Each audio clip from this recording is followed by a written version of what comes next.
मदद मांग लेता हूँ। फिर वो पक्षी कालू गोरी के घर आता है। प्लीज मेरी मदद करो, मैं राहगीर पक्षी हूँ, आज की रात आपके घर में रह सकता हूँ?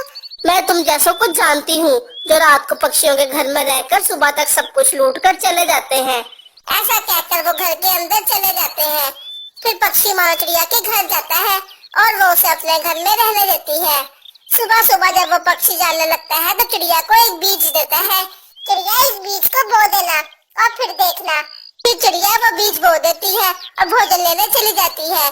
कुछ देर के बाद जब कालू गोरी उठते हैं तो वो देखकर हैरान रह जाते हैं कि चिड़िया के आंगन में केले का पेड़ लगा हुआ है। कालू जी, रात तक तो कोई पेड़ नहीं था, अब ये अचानक से पेड़ कहाँ से आ गया? चिड़िया की तो मौजें लग गई।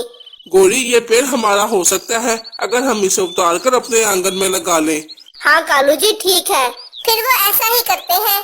कुछ दिनों के बाद वो मुसाफिर पक्षी दोबारा आता है और चिड़िया से उस बीज के बारे में पूछता है। पक्षी जी, मैंने बोया तो था लेकिन कोई फल नहीं आया। ऐसा कैसे हो सकता है? वो जादुई बीज था। फिर वो चिड़िया को और बीज देता है।